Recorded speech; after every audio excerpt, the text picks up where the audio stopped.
اللہ تبارک و تعالیٰ نے آقا علیہ الصلوۃ والسلام کے اس عظیم معجزہ کو بیان فرمایا اور ارشاد فرمایا سبحان الذی، پاک ہے وہ ذات، اسریٰ بعبدہ، جس نے اپنے عبد خاص کو سیر کرے، الی المسجد الحرام الی المسجد الاقصی، مسجد حرام سے مسجد اقصی تک، الذی بارکنا حولہ، جس کے ارد گرد ہماری برکتیں ہیں، لنریہ من آیاتنا، تاکہ ہم دکھائیں ان کو، اس کو اپنی نشانیاں، انہ هو السمیع البصیر، بے شک وہ سمیع بھی ہے اور بصیر بھی ہے۔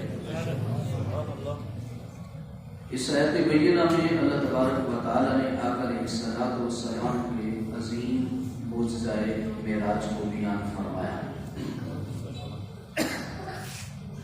مسجد حرام سے مسجد اقصی تک آقا علیہ الصلوۃ والسلام کا یہ جو معراج کا سفر ہے، اس کو اسراء کہا گیا ہے، مسجد حرام سے مسجد اقصی کا سفر، اور اس کا ثبوت جو نص قطعی سے ہے، قرآن مجید سے ہے۔ اور جو بندہ حضور علیہ الصلوۃ والسلام کے مسجد حرام سے مسجد اقصی کے اس سفر کا انکار کرتا ہے، وہ شخص قرآن مجید، قرآن رشید کی آیات بینات کا انکار کرتا ہے۔ اور جو بندہ قرآن مجید، قرآن رشید کے کسی ایک حرف پر بھی انکار کرے، وہ شخص دائرہ ایمان سے خارج ہو جاتا ہے۔ اور مسجد حرام سے پھر سدرہ کا جو سفر ہے، اس کو اعراج کہا جاتا ہے، اور پھر سدرۃ المنتہا سے جو آگے کے لامکان کا سفر ہے، اس کو معراج کہا جاتا ہے۔ سبحان اللہ۔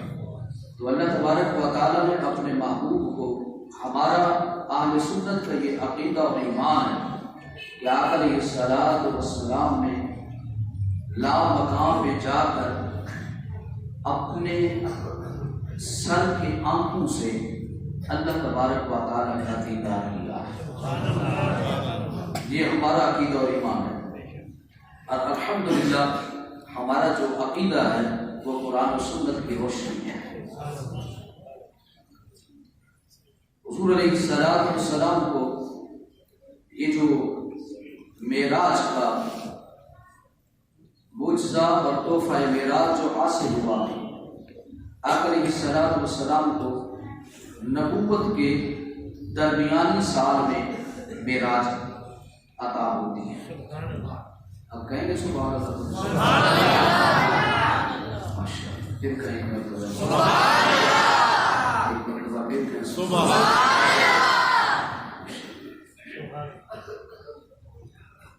یہ جو لفظ سبحان اللہ ہے، اس کا معراج کے ساتھ بڑا تعلق ہے۔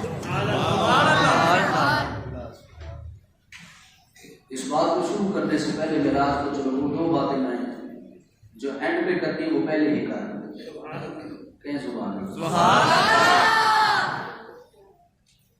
پہلی بات،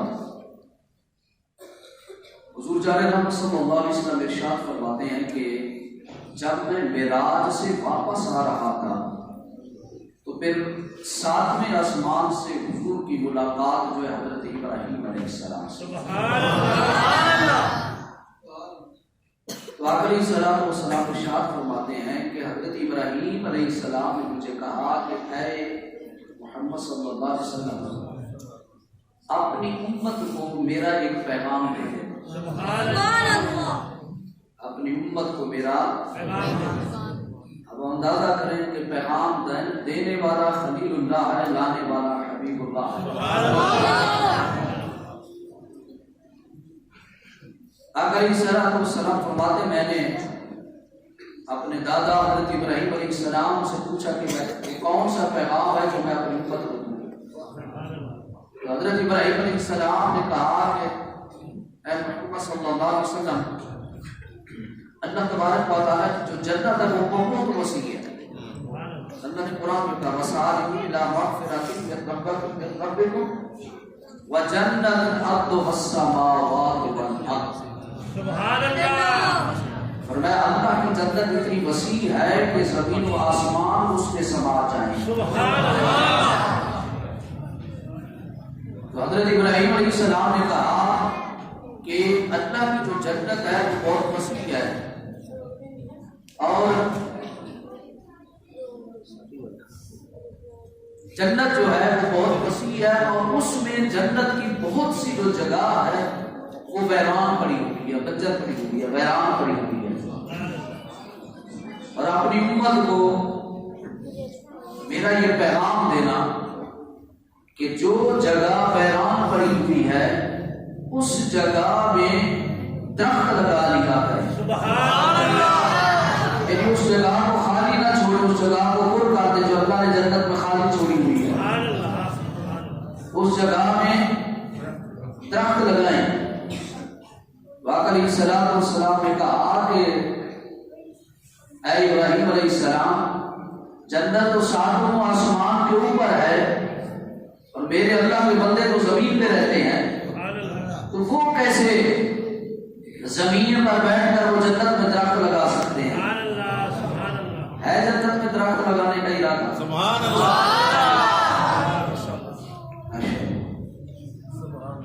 تو حضرت ابراہیم علیہ السلام نے کہا اللہ کے پیغمبر، جنت میں اگر درخت لگانا ہے تو اپنی امت کے افراد کو کہنا کہ وہ جب زمین پر بیٹھ کر پڑھیں گے سبحان اللہ والحمد للہ ولا الہ الا اللہ واللہ اکبر، یعنی جب وہ کہیں گے سبحان اللہ، کیا کہیں گے؟ والحمد للہ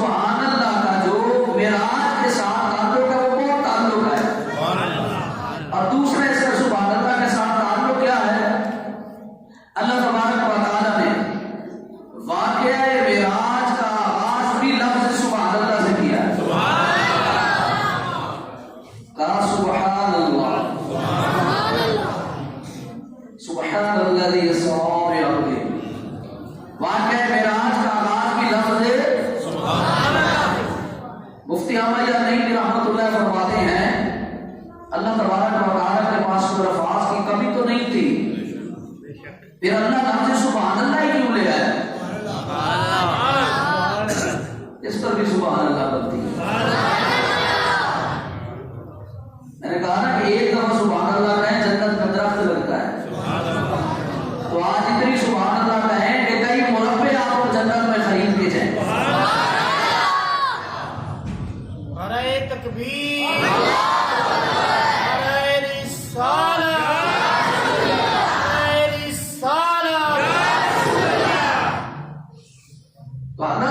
علامہ مفتی احمد نعیمی رحمۃ اللہ فرماتے ہیں اللہ تبارک و تعالیٰ کو اور بھی لفظ بول سکتا تھا، رب کے پاس تو الفاظ کی کمی نہیں تھی، لیکن لفظ سبحان اللہ ہی کیوں کہا ہے؟ تو آپ فرماتے ہیں اس کی وجہ یہ ہے کہ اس رات حضور علیہ السلام شب اسرا کے دلہا بنے. اور میرے اعلیٰ حضرت مجدد دین و ملت شاہ حضرت امام احمد رضا فاضل بریلوی رحمۃ اللہ تعالی، آپ نے کہا کہ شب اسرا کے دلہا پہ دائم کرو، شب اسرا کے دلہا پہ نوشائے بس میں جنت میں لاکھوں سلام، نوشائے بس میں جنت میں لاکھوں سلام. آپ فرماتے ہیں کہ آقا علیہ السلام والسلام اس رات شب اسرا کے اور حضور علیہ السلام کو جب اس رات شب اسرا کا دلہا بنایا گیا تو آپ علیہ السلام کا جو پوشاک تھا، یہ آقا علیہ السلام کا جو جوڑا مبارک تھا وہ جبریل امین جنت سے لے کر آئے تھے. حضور کی دستار جنت سے آئی تھی، آقا علیہ السلام کی سواری جنت سے آئی تھی، حضور کے جو باراتی تھے وہ بھی جنت سے آئے تھے. 70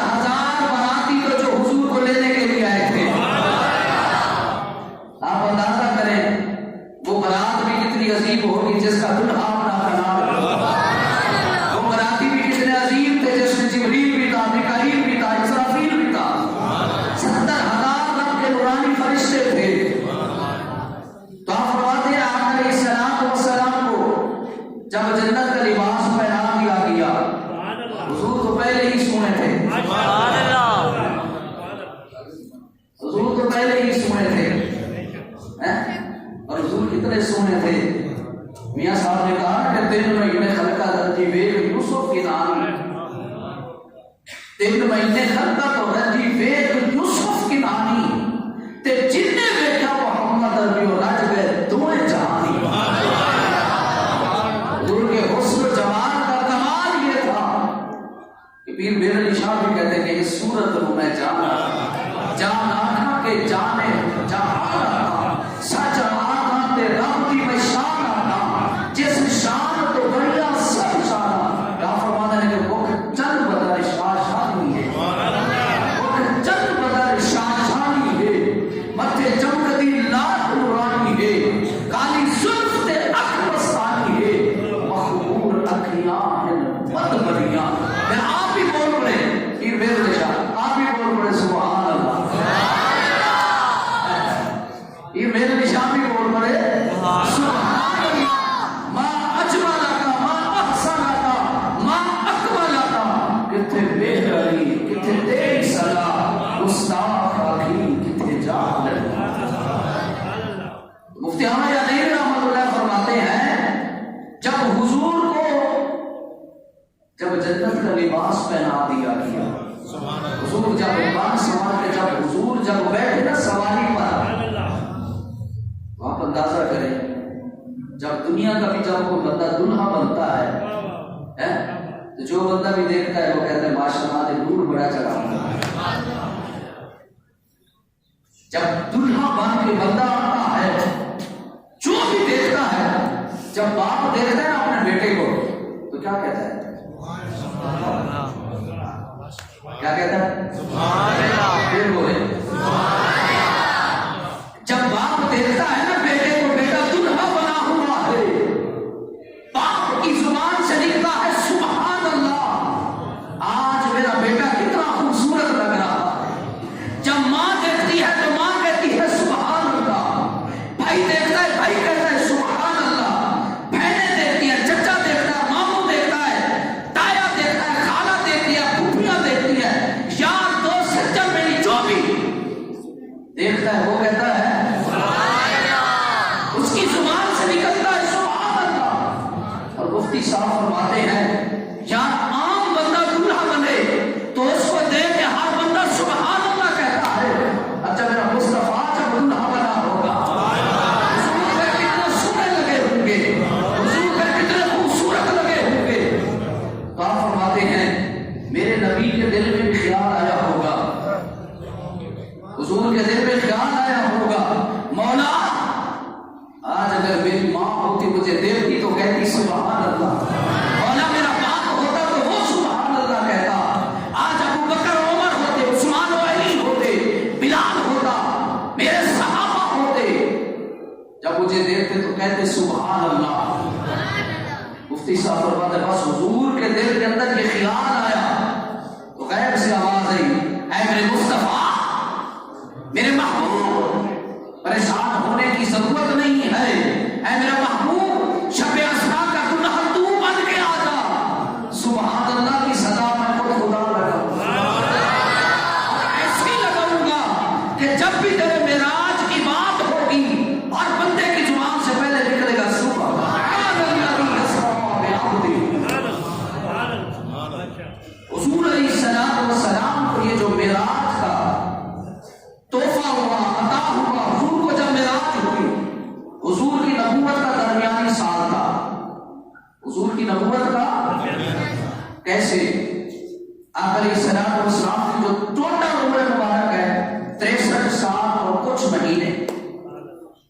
آقا علیہ السلام نے 40 سال کی عمر میں اعلان نبوت کیا. کتنے سال کی عمر مبارک میں 40 سال کی عمر میں. لیکن ایک جملہ یاد رکھنا حضور 40 سال سے پہلے بھی نبی تھے. حضور 40 سال سے پہلے بھی حضور ماں کے پیٹ میں بھی تو نبی تھے حضور عالم ارواح میں بھی تھے تو نبی تھے. بلکہ جب پوچھا گیا حضور علیہ السلام سے کہ یا رسول اللہ یہ بتائیں کہ بتا وجبت لکن نبوت. آقا یہ بتائیں کہ اللہ نے آپ کو نبوت کب عطا فرمائی. آقا علیہ السلام نے فرمایا کون تو نبی جو آدم بین الماء والطین. میرے نبی نے فرمایا ابھی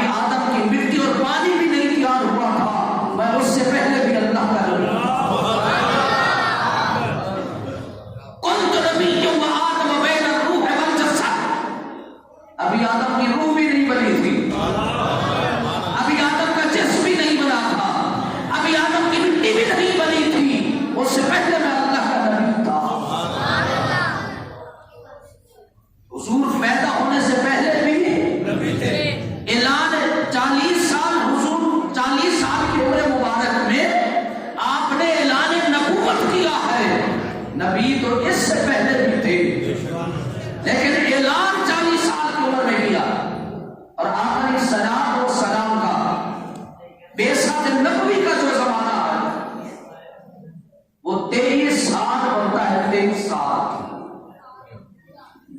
سال آپ کا بنتا ہے، اور آپ کو معراج جو ہوئی ہے وہ نبوت کے 11ویں سال ہوئی ہے، 11واں سال اور کچھ مہینے میں، چھٹے مہینے میں۔ تو ان اگر 23 کا اگر درمیان نکالا جائے تو وہ 11.5 بنتا ہے۔ تو حضور کو جو معراج ہوئی ہے وہ نبوت کے درمیانی سال میں ہوئی ہے، اور جس رات معراج ہوئی وہ رات بھی ہفتے کی درمیانی رات تھی، جس دن کا معراج ہوئی وہ دن بھی ہفتے کا درمیانی دن تھا، اور جس رات کو ہوئی رات کا پہر بھی درمیانی تھا، رات کا پہر بھی درمیانی تھا۔ جو مہینہ ہے وہ مہینہ بھی سال کا درمیانی مہینہ ہے، اور اللہ تبارک و تعالی نے آپ کو جو امت عطا فرمائی وہ امت بھی درمیانی امت ہے۔ قرآن نے کہا وَكَذَلِكَ جَعَلْنَاكُمْ أُمَّةً وَسَطًا لِتَكُونُوا، درمیانی امت۔ یہ اللہ تبارک و تعالی نے آپ علیہ السلام کو یہ عظمت عطا فرمائی ہے کہ ایسا رب نے نظام بنایا کہ آپ علیہ السلام کے ہر کام میں اللہ تبارک و تعالی نسبت عطا فرماتی ہے۔ اور دوسرے کی جو معراج ہے، اللہ تبارک و تعالی نے حضرت آدم سے لے کر حضرت عیسیٰ تک ہر نبی کو معراج ہوئی۔ یہ صرف یہ نہیں ہے کہ ہمارے نبی کو معراج ہوئی، تمام انبیاء کو معراج ہوئی۔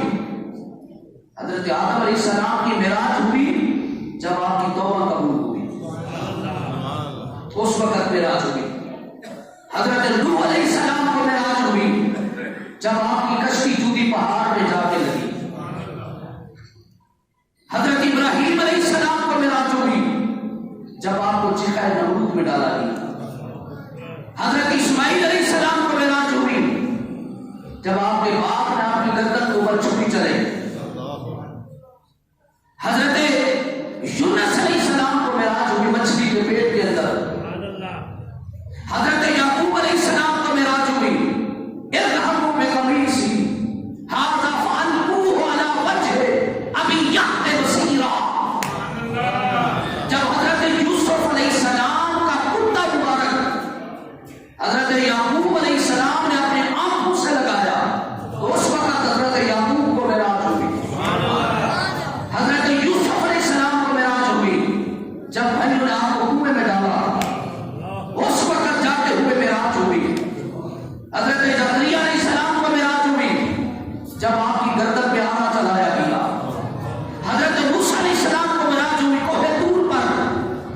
حضرت عیسیٰ علیہ السلام کو معراج ہوئی جب آپ کو سولی پہ لٹکایا گیا۔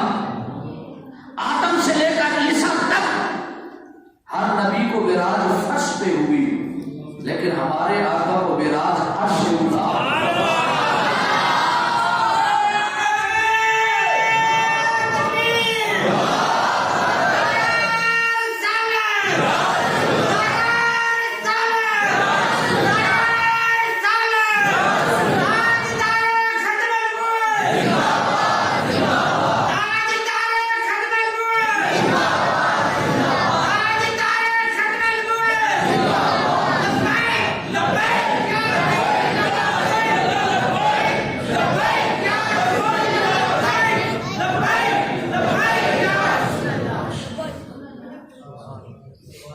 تمام نبیوں کو معراج فرش پہ ہوئی، تمام نبیوں کو معراج فرش پہ ہوئی، لیکن جب تیرے اور میرے نبی کی باری آئی تو معراج عرش اولا پہ ہوا۔ گئے حضرت موسیٰ تو طور تک پہنچے، گئے حضرت موسیٰ تو طور تک پہنچے، چلے حضرت عیسیٰ تو چوتھے آسمان کے پور تک پہنچے۔ آنکھ والے ذرا دیکھو محمد کی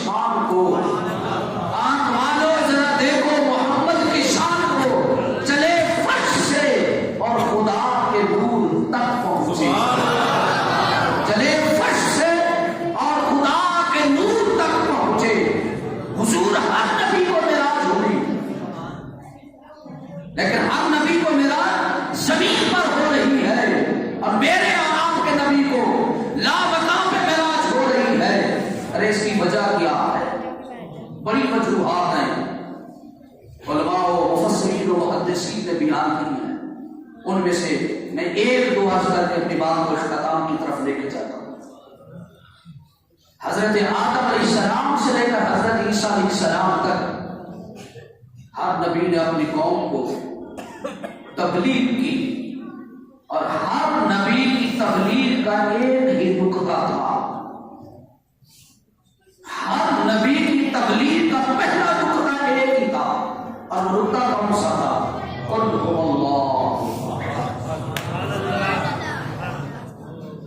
ہر نبی نے اپنی معراج کا اپنی تبلیغ کا آغاز اس لفظ سے کیا کہ لوگوں قل هو اللہ احد ہے، اللہ الصمد ہے، لم یلد ولم یولد ہے، ولم یکن لہ کفوا احد۔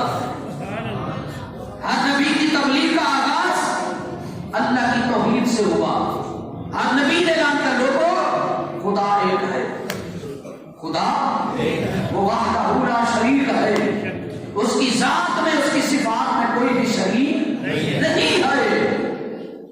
ہر نبی نے اعلان کیا اللہ ایک ہے۔ اور جب بھی کوئی نبی جب اپنی قوم کو یہ کہتا کہ اللہ ایک ہے، تو اس نبی کی قوم یہ سوال کرتی کہ اللہ کے نبی جس رب کے ایک ہونے کی آپ دعوت دے رہے ہیں، کیا کبھی اس رب کو دیکھا بھی ہے؟ کیا کبھی اس رب کا دیدار بھی کیا ہے؟ تو ہر نبی کا ایک ہی جواب تھا لوگوں نہیں، ہم نے دیکھا تو نہیں ہے۔ پھر پوچھا جاتا پھر معرفت کیسے حاصل ہوئی؟ کہا جبریل وحی لے کر آیا، بس جبریل کے ذریعے علم ہوا۔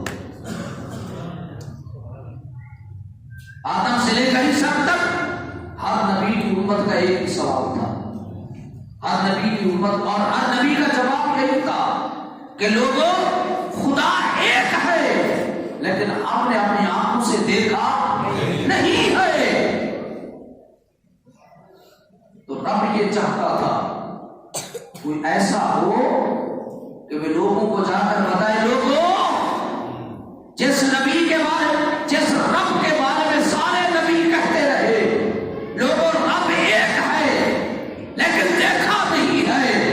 رب یہ چاہتا تھا کوئی ایسی ہستی ہو کہ جب لوگ سوال کریں کہ کیا خدا ہے تو وہ کہے خدا ہے، اور جب سوال کریں خدا اگر ہے تو کیا دیکھا بھی ہے؟ تو رب چاہتا تھا ایک ایسی ہستی ہو جو دیکھ کر لوگوں کو بتائے کہ میں نے اپنی آنکھوں سے دیکھا۔ تو اس اعزاز کو کے لیے اللہ نے تیرے اور میرے نبی کو سلیکٹ کیا۔ اس کے مکے کے کافروں نے جب سوال کیا اے محمد صلی اللہ علیہ وسلم کیا آپ نے اپنے رب کو دیکھا بھی ہے؟ تو میرے نبی نے کیا اعلان کیا؟ میرے نبی نے فرمایا لوگوں سنو رأیت ربی فی احسن صورت، میں نے اپنے رب کو حسین صورت میں دیکھا۔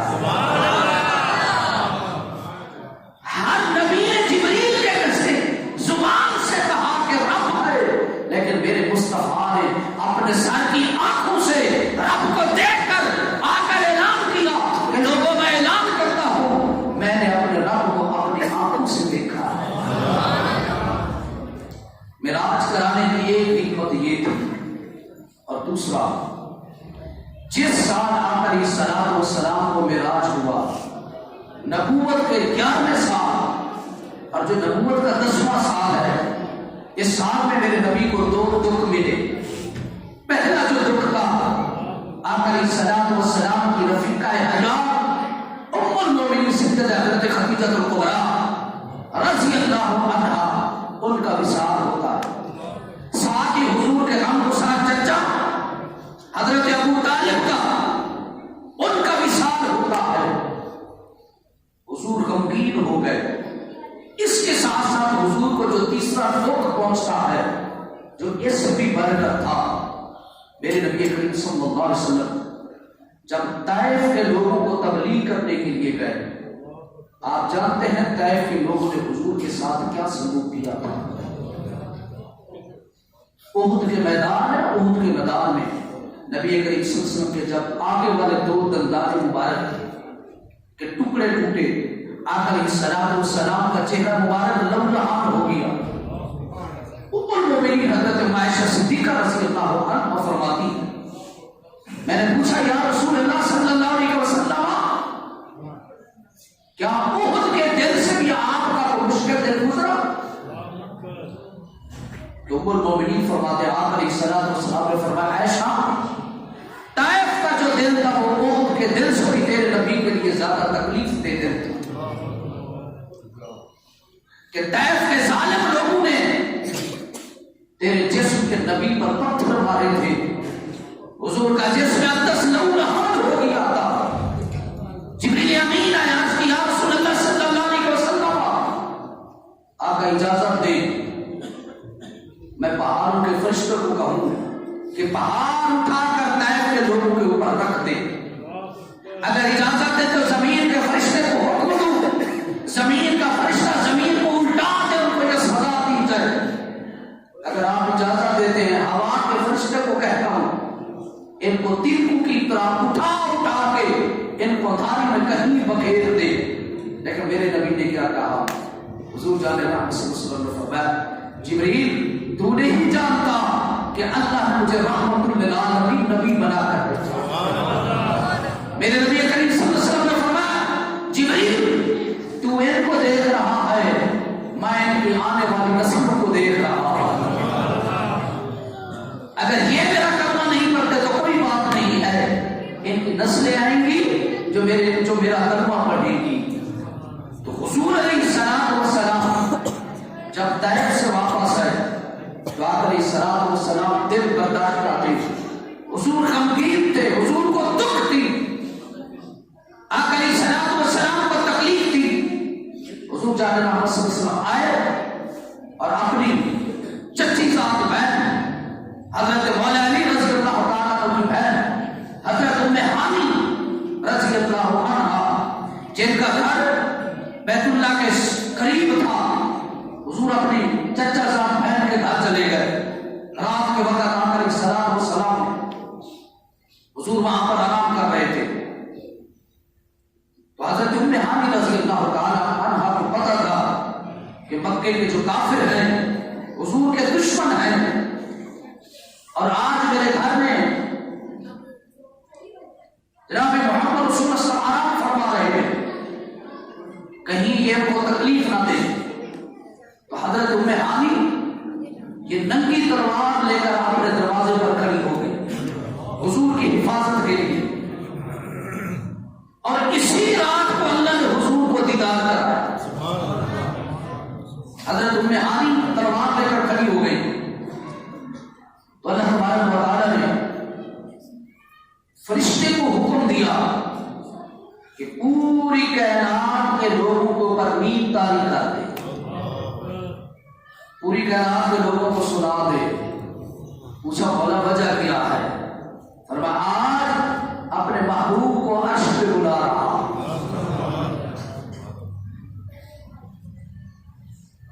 یہ حکم دے کر ہم نے فرشتے سے پوچھا کہ اے فرشتے بتا کہ ساری مخلوق سو گئی؟ عرض کی مولا سو گئی ہے، لیکن مکے کی سرزمین پر ایک بڑھیا عورت اپنے ہاتھ میں تلوار لے کر کھڑی ہے،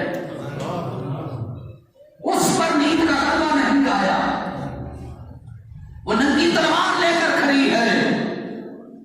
تو اللہ تبارک و تعالی نے حضرت ام ہانی کے اوپر نیند کا غلبہ طاری فرما دیا، اور آپ تلوار کی ٹیک لگا کر وہیں پر آپ کو بھی ضرور کیا ہے۔ اور پھر اللہ نے جبریل کو کہا، جبریل جا آج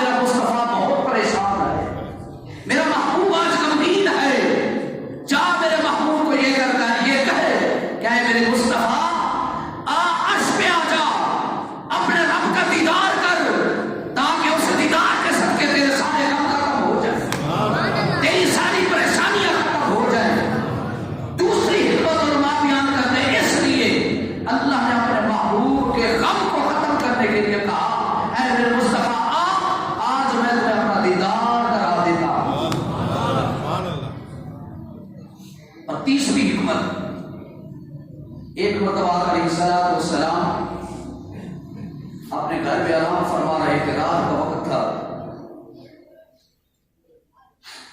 جبریل امین علیہ السلام کے پاس ہے، عرض کیا رسول اللہ صلی اللہ علیہ وسلم آئیں، میں آپ کو سیر کرواتا ہوں۔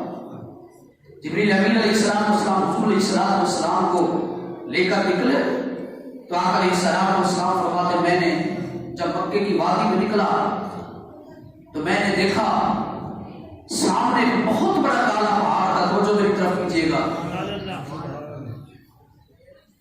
آگ کا بہت بڑا پہاڑ تھا، کالا پہاڑ تھا بہت بڑا۔ حضور جان نامت فرماتے میں نے کہا جبریل یہ پہاڑ کس چیز کا ہے؟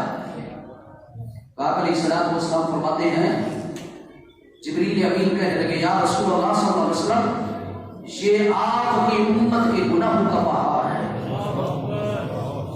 یہ آپ کی امت کے گناہ ہیں، یہ وہ پہاڑ ہے جو کالا سیاہ ہے، اور اس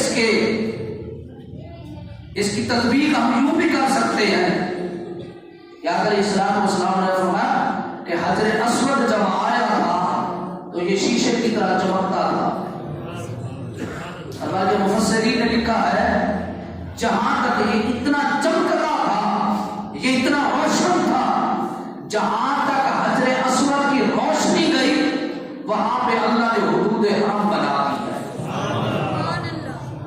یہ جو حدود حرم ہے حجاج کرام جانتے ہیں، جو گئے ہیں جو نہیں گئے اللہ سب کو صحت وہاں کی عادی عطا فرمائے، جو گئے ہیں ان کو بھی اللہ بار بار مجھ سمیت اللہ سب کو عادی عطا فرمائے۔ آج کی بابرکت رات کے سب کے دعا فرمائے اللہ ہم سب کو اپنے محبوب کے در کی عادی عطا فرمائے اور جلد سے جلد اللہ تبارک و تعالیٰ عطا فرمائے۔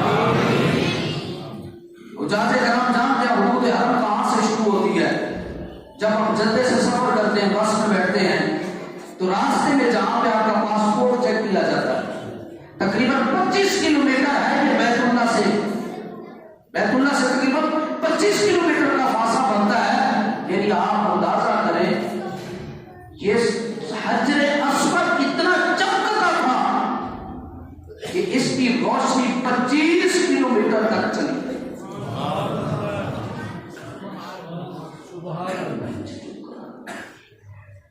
علیہ السلام نے فرمایا کہ جب حجر اسود آیا تھا تو یہ چمکتا تھا، لیکن میرے نبی کریم صلی اللہ علیہ وسلم نے فرمایا یہ لوگوں کے گناہ چوس چوس کے یہ کالا سیاہ ہو گیا ہے، یہ لوگوں کے گناہ چوس چوس کر۔ اس سے علیہ السلام نے فرمایا کہ بندہ جب حج سے عمرے سے واپس آتا ہے گناہوں سے اس طرح پاک اور صاف اور شفاف ہو کے آتا ہے کہ گویا آج ماں کے پیٹ سے پیدا ہو گیا۔ تو جبریل امین نے کہا یا رسول اللہ صلی اللہ علیہ وسلم یہ جو آپ کو کالا پہاڑ نظر آ رہا ہے یہ آپ کی امت کے گناہ ہیں۔ علیہ السلام نے جب امت کے گناہوں کو دیکھا تو حضور بہت غمگین ہو گئے، حضور افسردہ ہو گئے، حضور پریشان ہو گئے۔ علیہ السلام واپس آئے تو رب نے کہا کہ جبریل جا میرے محبوب کو جا کر یہ کہے اے میرے محبوب تم نے امت کے گناہ دیکھے ہیں، آ جنت کی سیر کر، آسمانوں پہ آ جا، اب یہ دیکھ یہ تو گناہ دیکھے ہیں، اب دیکھ تیرے رب نے تیری امت کے لیے رحمت کتنی وسیع کر کے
رب نے پوچھا میرے مصطفیٰ جب کوئی یار دوست سے ملنے کے لیے جاتا ہے تو دوست کے پاس تحفے لے کر آتا ہے، محبوب تو کیا تحفہ لے کر آیا؟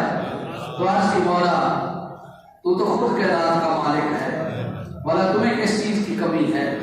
مولا میرے پاس تو کچھ بھی نہیں ہے، تیری بارگاہ میں اگر لایا تو التحیات للہ والصلوات والطیبات، یہ حضور کے الفاظ تھے، التحیات للہ والصلوات والطیبات، مولا کائنات کی ہر چیز تیرے پاس ہے، رب کے پاس دو چیزیں نہیں ہیں۔ توجہ ہے؟ رب کے پاس ہر چیز ہے، توجہ سے سوال ہے، رب کے پاس لیکن رب کے پاس دو چیزیں نہیں ہیں، رب کے پاس دو چیزیں نہیں ہیں، وہ کون سی ہیں؟ پہلی چیز رب کے پاس عبادت نہیں ہے، سبحان اللہ، ایڈی بڑی گل تو دس رہے ہیں، ایڈی چھوٹی، سبحان اللہ، امداد بڑی مل گئی، امداد رب کے پاس ہر چیز ہے، ان اللہ علی کل شیء قدیر ہے، کائنات کی ہر چیز رب کے پاس ہے، وہ خالق ہے، رازق ہے، مالک ہے، قادر مطلق ہے، زمین و آسمان کا مالک ہے، ساری چیز کا مالک ہے، پر رب کے پاس دو چیزیں نہیں ہیں۔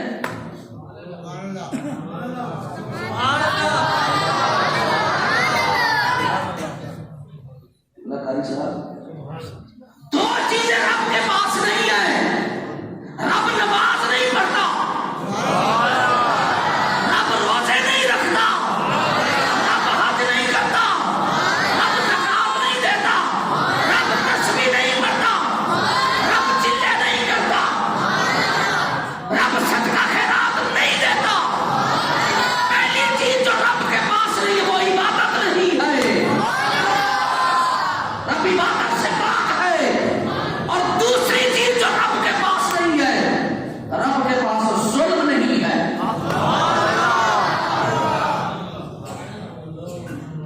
ظلم رب کے پاس نہیں ہے، نہ رب ظالم ہے، نہ ظالم کو پسند کرتا ہے، یہ جو تکبر ہے، تکبر بھی اسی میں آتا ہے، تو رب کے پاس دو چیزیں نہیں ہیں، رب کے پاس ایک عبادت اور دوسرا ظلم۔ میرے نبی کریم صلی اللہ علیہ وسلم نے کہا مولا التحیات للہ والصلوات والطیبات، مولا تیرے پاس عبادت نہیں ہے، میں تیری پاس نہ عبادت کا تحفہ لے کر آیا ہوں،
یہ سلام صرف مجھ پر نہ ہو، السلام علینا وعلی عباد اللہ الصالحین، میری امت کے جو نیک بندے ہیں ان پر بھی میرا سلام ہو۔ اچھا جب یہ بات ختم ہو گئی تو فرشتے بول پڑے، تو اشہد ان لا الہ الا اللہ واشہد ان محمدا عبدہ ورسولہ۔ رب کائنات کو یہ ملاقات اتنی پسند آئی کہ رب نے کہا میرے نبی کے امتیوں نماز پڑھو گے، جب تک میرے اور محبوب کی باتیں نہیں سنو گے تیری نماز بھی قبول نہیں کروں گا۔ اس لیے نماز میں التحیات کا پڑھنا واجب ہے، اگر التحیات نہیں پڑھی درود نہیں پڑھا نماز ہو جائے۔ کسی نے نماز میں پڑھا اللہم صلی علی محمد یہاں تک پڑھا، سلام پھیر میں نماز ہو جائے۔ سمجھ آپ بھی مسئلے کی؟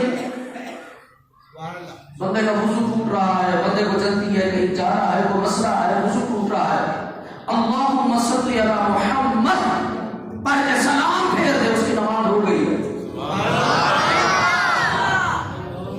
آگے پورا نہ بھی کرے، بارش آ گئی ہے، کوئی مصیبت آ گئی ہے، کہیں دوڑنا ہے، کہیں جانا ہے، مسئلہ یہ ضروری ہو، شرعی عذر ہو، بندے کا وضو ٹوٹ رہا، اس کو پتا ہے اگر میں پوری یوم یقوم الاسلام تک پڑھوں گا میرا وضو ٹوٹ جائے گا، تو حکم ہے اللہم صلی علی محمد پڑھ کے سلام بھیج دے، تیری نماز ہو گئی ہے۔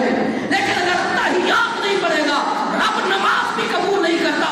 فرمایا اس لیے یہ معراج والی رات میرے اور میرے مصطفیٰ کی باتیں ہیں، اور میں جب بھی نماز کے لیے بیٹھ مجھے میرے یار کی باتیں سنایا کر، میرے محبوب کا کلام سنایا کر۔ اس لیے حضور علیہ السلام والسلام رب کی بارگاہ میں یہ تحفہ لے کر گئے، اور جب آنے لگے تو رب نے کہا میرے محبوب تو بھی تحفہ لے کر آیا تھا، اور چنگا یاروں ہوتا ہے کہ واپس بھی تحفہ دے۔ جب پھر حضور آنے لگے تو رب نے کہا میرے مصطفیٰ اپنی امت کے لیے میرا بھی تحفہ لے کر جا، اور وہ تحفہ کون سا تھا؟ وہ نماز کا تحفہ تھا۔ یہ نماز کا تحفہ تھا جو اللہ نے ہمیں معراج کی رات حضور کے ذریعے عطا فرمایا۔ اب یار وہ ہوتا ہے جو یار کے تحفے کی قدر کرے، اب محبوب سے محبت کرنے والا بھی وہ ہے جو اس تحفے سے محبت کرے۔ حضور کے محبت کا دم بھرنے والا بھی وہی ہوگا جو نماز کو پڑھے گا، نماز کو پڑھے گا، نماز کو قائم کرے گا۔ نماز پڑھنی بھی ہے تو نماز قائم بھی کرنی ہے، نماز پڑھنی بھی ہے، نماز قائم بھی کرنی ہے۔ اور ایسے چلو میں ایک پیغام دینا چاہتا ہوں، آج کل کئی لوگ ایسے آ گئے ہیں جو بیچارے نوجوانوں کو پاگل بنا دیتے ہیں۔ ہر لٹیرا، ہر ڈاکو چوک کے ہر چوک پہ گلی میں ایمان لوٹنے کے لیے بیٹھا ہوا ہے۔ وہ کہتے ہیں کہ نماز قرآن میں نماز پڑھنے کا آیا ہی نہیں ہے، وہ کہتے نماز کو قائم کرنا ہے، اور کہتے تم تو 5 وقت پڑھتے ہو، ہم تو ہر وقت 24 گھنٹے نماز میں ہوتے ہیں۔ بڑے بڑے تلتیر آ گئے، ڈاکو لٹیرے، سارے بھی لوگ بدنیا اصل پتہ کیا لوگ ان کے پیچھے جاتے کیوں ہیں؟ میں سوچتا رہا کہ یار بڑے بڑے سمجھدار عقل رکھنے والے بندے ان کے پاس قدموں میں بیٹھے ہیں، وہ کہتے ہیں کہ وہ خود بھی نماز نہیں پڑھتے، انہیں بھی نہیں پڑھنے دیتے، وہ کہتے ہیں کہ بس نماز قائم ہونی ہے۔ میں سوچتا رہا یار وجہ کیا ہے، پھر میں اس نتیجے پہ پہنچا، وہ اس لیے ان کے اس پیغام کو قبول کرتے ہیں کیونکہ نماز پڑھنے کے لیے تو اہتمام کرنا پڑتا ہے، سردی میں اٹھنا پڑتا ہے، صبح سویرے سردی میں اٹھنا ہے، وضو کرنا ہے، گھر سے چل کے آنا ہے، سردی میں آنا ہے، یہ کوئی سوکھا کام تو نہیں، اوکھا ہے نا؟ ہاں اوکھا ہے، کام بڑا ہوتا ہے۔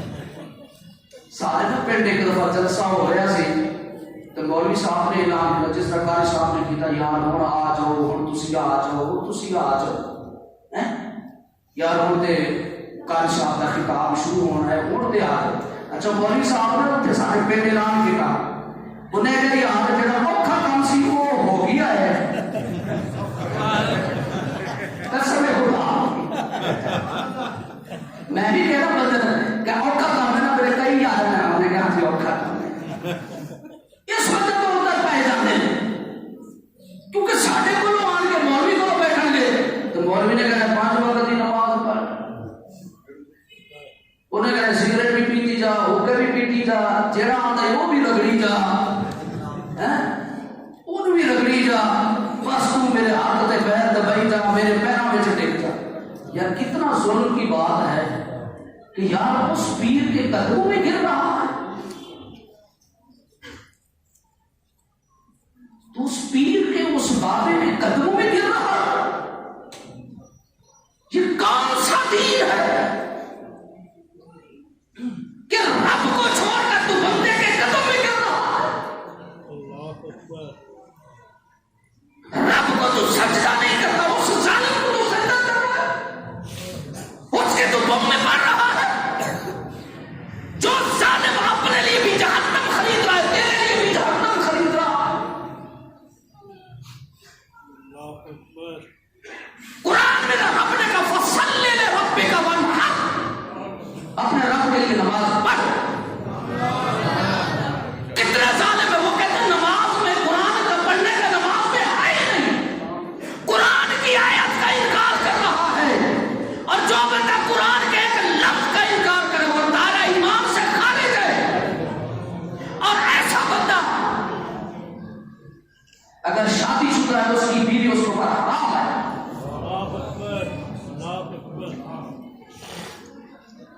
کیوں اب وہ مسلمان نہیں ہے مسلمان کا کافر کے ساتھ نکاح حرام ہے ایسا پیر جو کہتا ہے قرآن میں نماز پڑھنے کا حکم نہیں ہے اس کی مجلس میں بیٹھنے والا بندہ دائرہ ایمان سے خارج ہے اس کی بیوی اس کے نکاح سے خارج ہے فصلی لربک وانحر قرآن کہتا ہے اپنے رب کے لیے نماز پڑھ اور قربانی دے پھر قرآن نے کہا وَأَقِیمُوا الصَّلَاةَ نماز قائم کر یہاں پر ایک جملہ عرض کرتا چلو جاتے جاتے حضور کو نے کہا کہ نماز قائم کرنے کا میں نے کہا نماز پڑھنے کا اکثر لوگ یہ سوال کرتے ہیں ان دونوں میں فرق کیا ہے ان دونوں میں نماز پڑھنے میں اور نماز کو قائم کرنے میں فرق کیا ہے اے سنیں آج میرا آج کے سب کے لیے بھی تحفہ لے کے چاہیے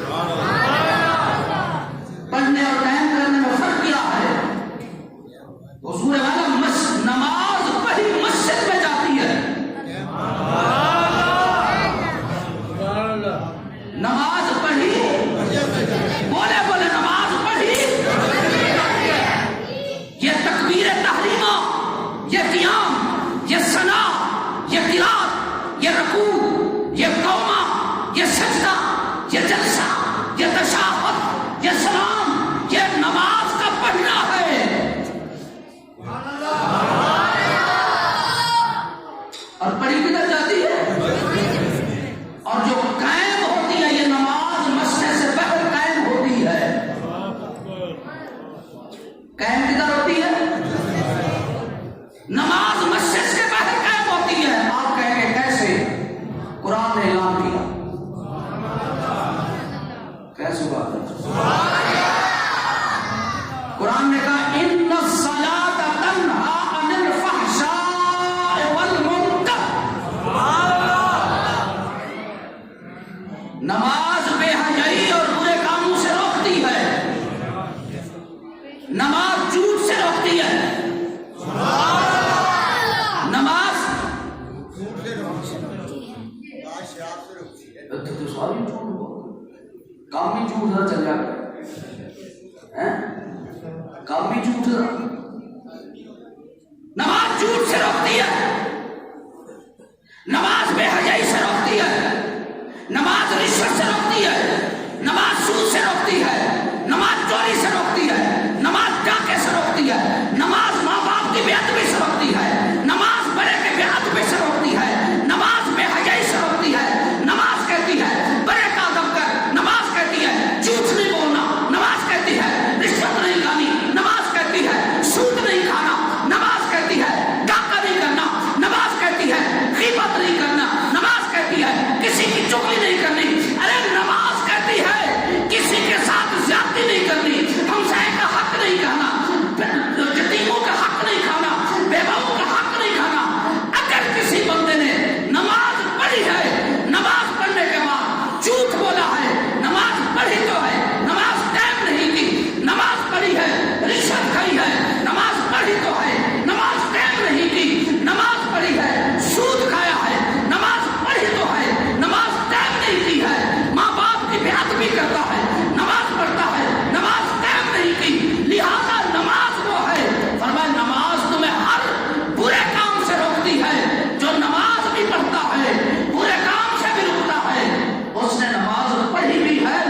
سیاسی بات نہیں کرنا.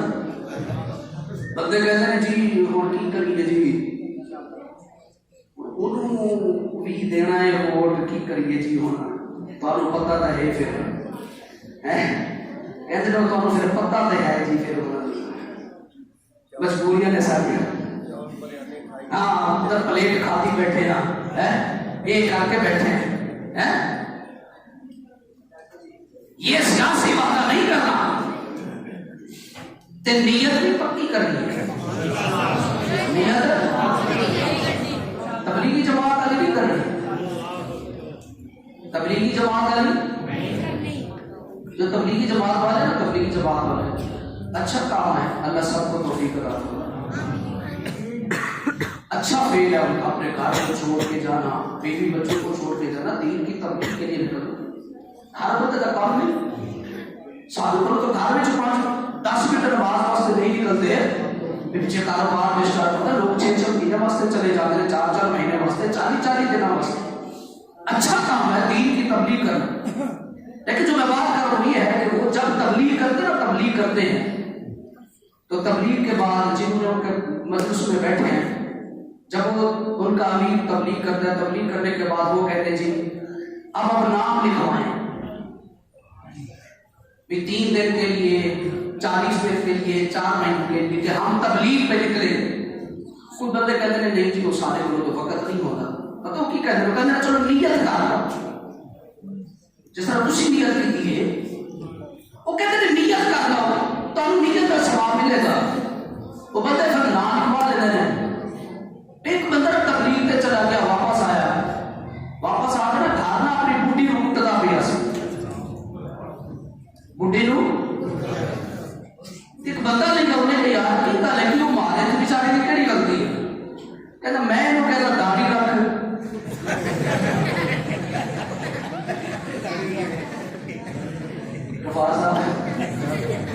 کہتا میں انہوں کہتا داڑھی رکھ یہ رکھتی نہیں.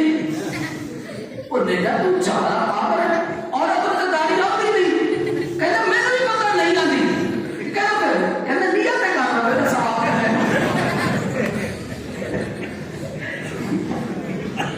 اور تبلیغی جماعت والے نیت نہیں کرتے کہ اسی نماز پڑھا گے نہ سیاسی وعدہ کرنا ہے. رب دے گھر بیٹھ کے پکا وعدہ دے اور کھا ہو جاتا ہے. انشاءاللہ ہے انشاءاللہ ہم 5 وقت کی نماز انشاءاللہ ہم 5 وقت کی نماز آج کے بعد جھوٹ بڑوں کا ادب کریں گے, والدین کا ادب کریں گے, کسی کے ساتھ زیادتی نہیں کریں گے, کسی کے ساتھ ظلم نہیں کریں گے, یہیں سے بچیں گے. موبائل پہ بندے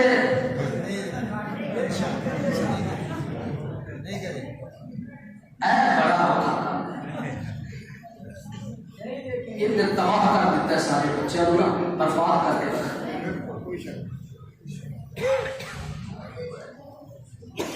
انشاءاللہ ہم آقا علیہ الصلوۃ والسلام کی سیرت پر عمل